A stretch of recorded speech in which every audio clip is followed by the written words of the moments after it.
God. A month of shrieking hype, millions of words of ink, hundreds of hours of the shrillest television ever produced add up to pretty much nothing. Why didn't you stop and say, Mr. President, this is wrong. I cannot discuss this with you?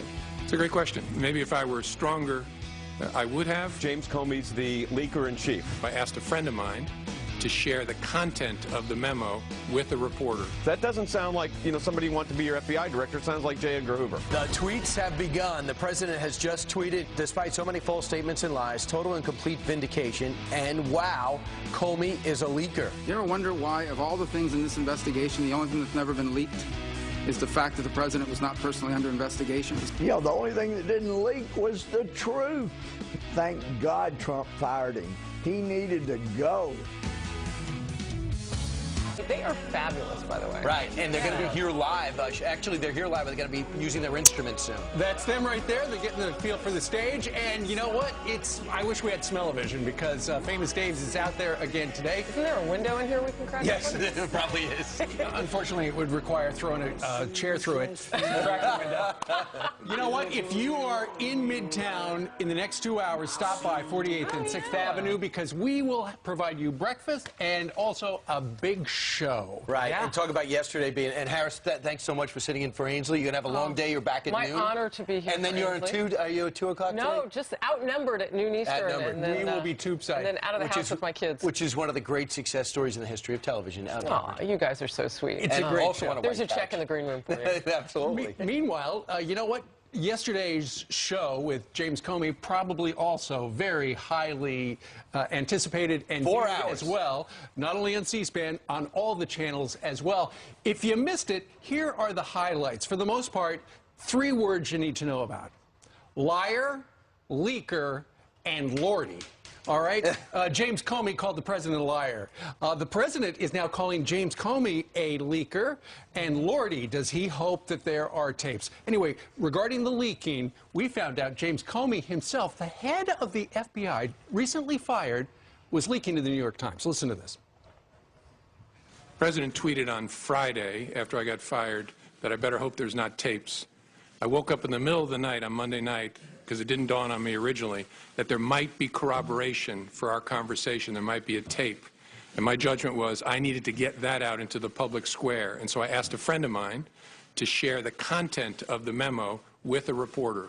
Didn't do it myself for a variety of reasons, but I asked him to because I thought that might prompt the appointment of a special counsel.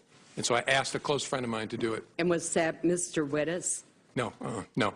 Who was that? A good friend of mine who's a professor at Columbia Law School. Oh, really? So I'm tweeting, I'm tweeting. I am leaking to the New York Times, and I would have done it myself, but I just want to get out of town, and I didn't want to make, it was going to be like pigeons with a bunch of bread, so right, I left. There you're speaking as James Comey. Now, Brian, speak as the President of the United States, who's just tweeted. 52 minutes ago. Yeah, he just said this, despite so many false statements and lies, total and complete vindication, and wow. Comey is a leaker. And that is in projection. The president's got to get himself in legal jeopardy because of that.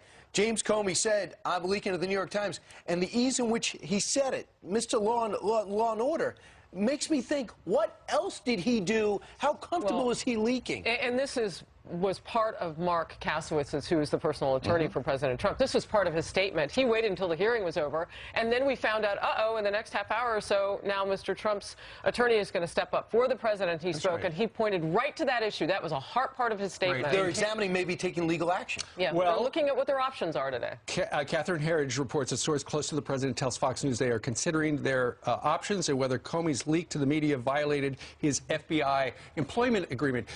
Jonathan Turley, the famous attorney and also law professor down in Washington, D.C., makes a great case, and that is Mr. Comey may have broken the law in releasing those documents, because remember we heard the story that as soon as he left the meeting with the president, he went and with his secure FBI laptop, he would make the notes.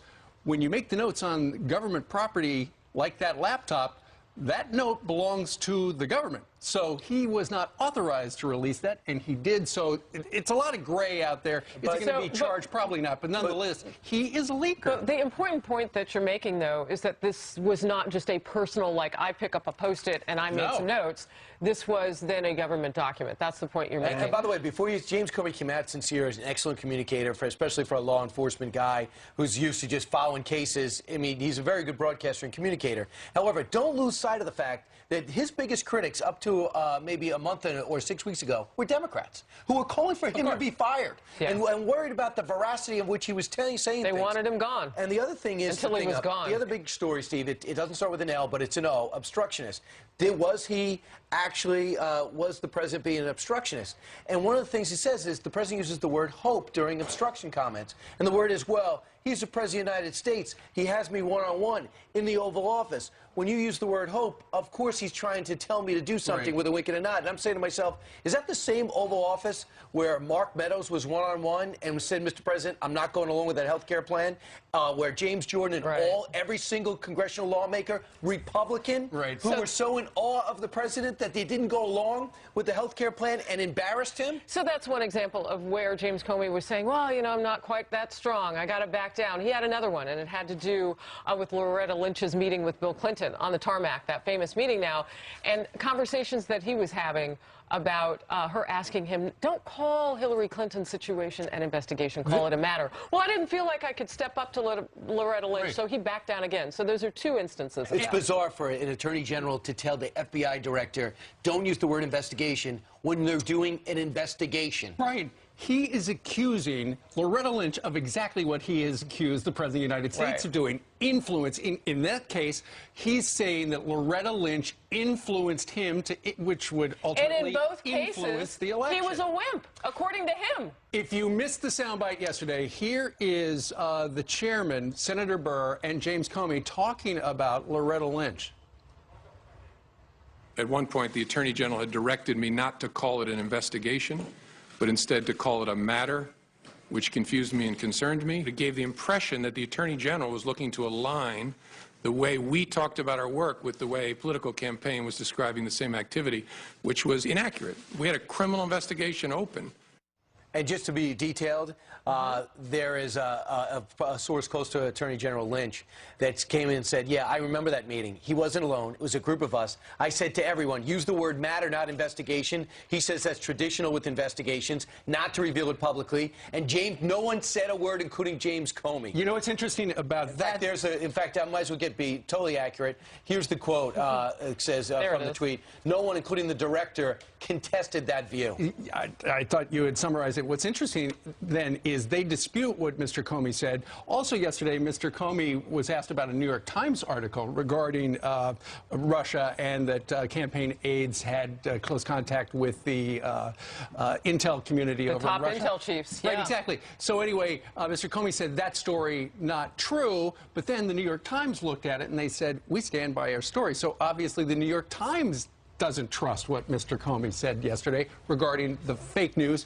And the other thing is, it was 7 months ago, on the night that Hillary Clinton lost the election, that her campaign team put together the excuse that lingers to this day. The reason she lost was because of Russia, and ultimately that generated the hearing yesterday with Mr. Comey. If you missed it, here's Amy Parnes, who wrote the book Shattered, on this program 35 minutes ago. She wanted that case out there. She wanted to make the case that it was all Russia and Jim Comey.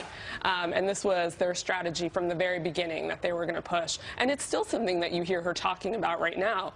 She's not looking inward to blame herself or what she did on the campaign. And I think a lot of Democrats particularly want to hear about that because they want to know, how do we learn from this? That there were problems with message and that they were over-relying on data. And they didn't really have they didn't mix in the art with the science, and that was the problem. Well, I mean, and that's fascinating to see. And by the way, Shattered is going to be a movie and is still top 3 in the country on the New York Times list. That's why. It's going to be a movie? Yeah. Didn't we just live through it? We have to watch it again? Yeah, we have to. Well, no, that was the reality series. Right. But I will say this. There's one thing that we haven't brought up yet. I was fascinated by one line more than anything else.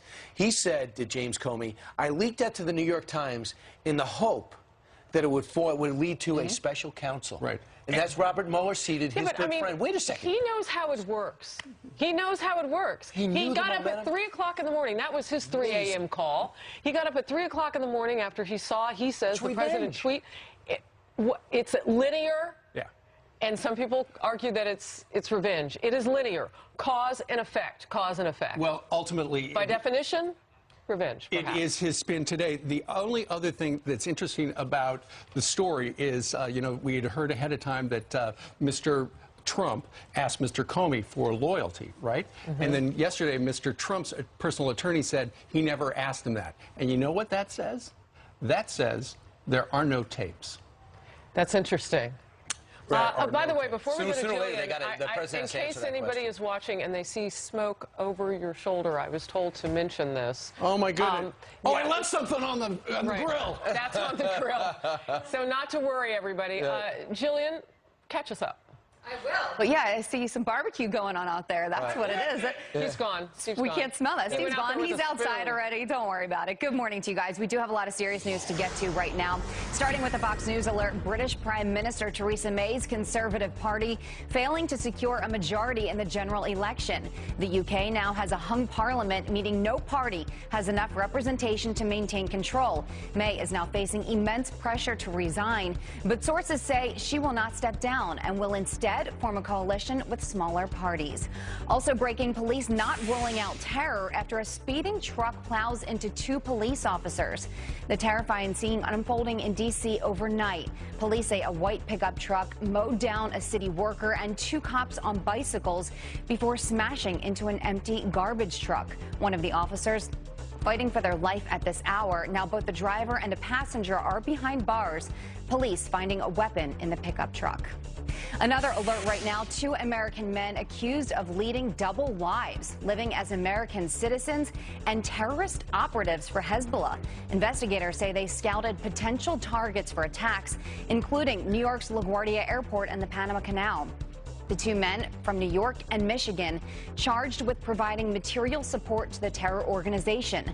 They are both naturalized U.S. citizens and face up to 20 years in prison. Let's look at your headlines, guys. A lot of serious news, a lot of breaking news to keep an eye on, and we'll certainly keep you updated. Case story is Titanic. Yep. Unbelievable. They could be putting a Marxist in office. You smell like Welcome sauce. back. Thank you. Thank you very much, Shirley.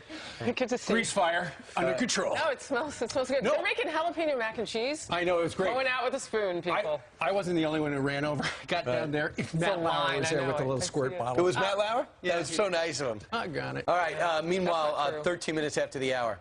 Instead of standing up to the President of the United States, James Comey decided to orchestrate a leak by sharing his notes. Our next guest is a former DOJ whistleblower and says Comey's notes weren't personal or his to share. And did you play hooky from work to watch the Comey hearing? Well, you're not alone. A lot of people did. Busted at the bar. I think that's bull feathers. Lordy. It didn't dawn on me originally that there might be corroboration for our conversation. There might be a tape. And my judgment was I needed to get that out into the public square. And so I asked a friend of mine to share the content of the memo with a reporter. Didn't do it myself for a variety of reasons, but I asked him to because I thought that might prompt the appointment of a special counsel. Which it ultimately did. Former FBI Director James Comey admitting in his testimony that he leaked his memos to the press. So is this the deep state hard at work leaking? Here with more is president of the Public Interest Legal Foundation and former DOJ official, J. Christian Adams. Mr. Adams, what did you make of Mr. Comey yesterday revealing he is one of those darn leakers that Mr. Trump has talked about being the real problem down in Washington? Well, this is standard operating procedure, Steve, in Washington. The bureaucrats inside the Beltway, and make no mistake, James Comey became one, were using the media, using confidential information to advance attacks on the President of the United States. That's what they do. I saw it at the Justice Department. Lawyers there leaking memos, internal legal analysis to the Washington Post about Georgia voter ID, which the Post dutifully published in full. So this is what they do to undermine conservative administration. Sure. We heard Mr. Comey say that essentially he went in and he talked to the President of the United States, and this was under oath, and then he ran out to his SUV and got on a government laptop and then typed out the memo. Well, if he's using a government laptop, and you're the lawyer, I'm not, but it would seem that that memo would belong to the government and not Mr. Comey, and so was he authorized to release that to the New York Times? Well, of course not. And why didn't he have the guts to do it himself? I mean, you know, here you have essentially a government employee working with a law professor, which reminds us how rotted the legal profession in law schools has become, working with the New York Times. But yes, this was something he did as a government employee. And I'm litigating right now to defend a federal agency, the Election Assistance Commission, where the Justice Department is stepping in and preventing anything from getting out the government employees think. So, you know, this is a department that has constantly been on the side of concealing information. They didn't hear. I wonder why. Right. Jay Christian, source according to the New York Post, close to the Trump camp, said it couldn't have gone better yesterday. Everybody saw through Comey.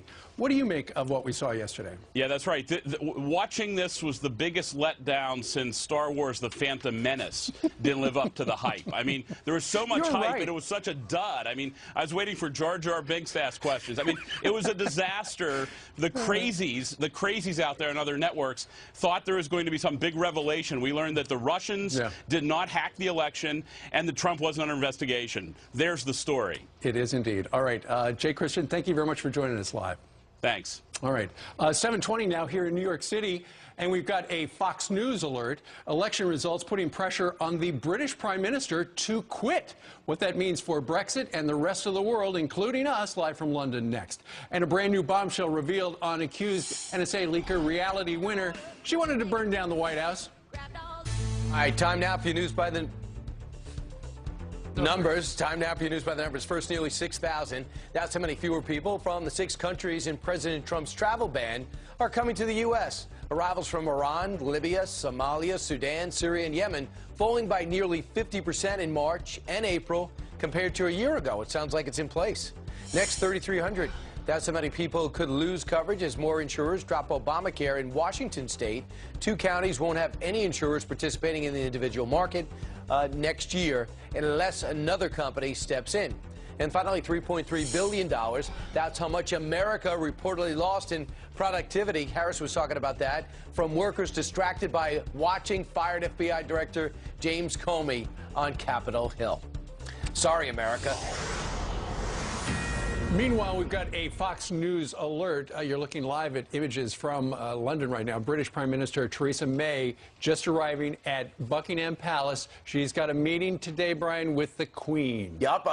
There she will ask for permission to form a government despite losing her majority in Parliament. Let's talk more about this because it does affect a world away, markets in general. Foreign affairs correspondent Benjamin Hall is live for us in London with the latest on this. So the majority is gone. She says she's not quitting. Oh, Brian, Stephen Harris, this was a political miscalculation, if ever there has been one. A stunning result this morning. The Conservatives were expected to win by over 20 points, and they threw that away in a matter of weeks. So what we have now is a hung parliament. Yes, she won more votes, she won the most seats, but not enough to form a majority. Nevertheless, she is going to try and do just that, which is why she's on her way to Buckingham Palace at the moment. The Conservatives won 319 seats, and Labour 261, with a smattering of other parties winning the rest of them. Theresa May called the election because she wanted a personal mandate. Well, that has absolutely backfired, and already there are questions about how long she can stay as Prime Minister, though she has announced that she will not resign. At this time, more than anything else, this country needs a period of stability. And if, as the indications have shown, if this is correct, that the Conservative Party has won the most seats and probably the most votes, then it will be incumbent on us to ensure that we have that period of stability, and that is exactly what we will do. she may have won the most seats, but it was supporters of Jeremy Corbyn, the far-left leader, who were celebrating this morning, though it is looking very unlikely that he's going to be able to form a government. If there is a message from tonight's result is this. The Prime Minister called the election because she wanted a mandate. Well, the mandate she's got is lost Conservative seats, lost votes, lost support and lost confidence. But very much a fluid situation at the moment, and the fact that Theresa May is on her way to Buckingham Palace does suggest she's going to try and form that government, and we suspect that that's going to be in partnership with the DUP. That's a Northern Irish Unionist party. They hold 10 seats, so combined that's going to push them just over the amount.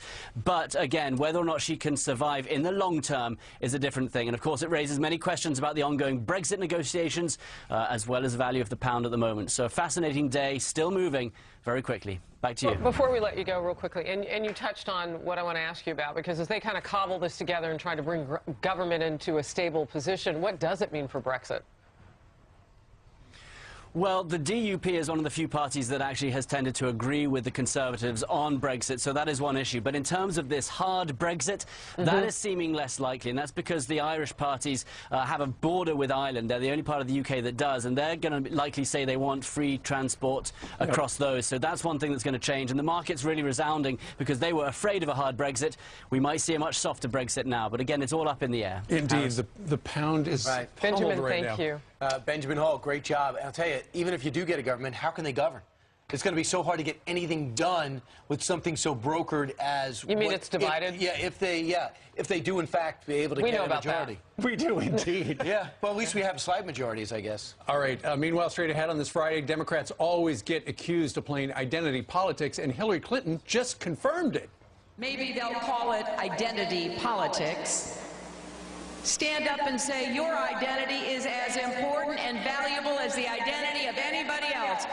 Her message to the young people of America seems to be an internet troll. Wow. And more on the James Comey hearing. Former White House press secretary under President H.W. Bush, Ari Fleischer's here. And I think this is the part where they forgot to tell me that we stand up, Ari, and we come over and we... Did the president at any time ask you to stop the FBI investigation into Russian involvement in the 2016 U.S. elections? Not to my understanding, no. Did any individual working for this administration, including the Justice Department, ask you to stop the Russian investigation? No. This is the president speaking. I hope you can see your way clear to letting this go, to letting Flynn go. You don't know of anyone that's ever been charged for hoping something. I don't, as I sit here. Why didn't you stop and say, Mr. President, this is wrong. I cannot discuss this with you? It's a great question. Did you tell the White House counsel that is not an appropriate request? Someone needs to go tell the president that he can't do these things? I didn't, no. Okay. Why? In the moment, it didn't come to my mind.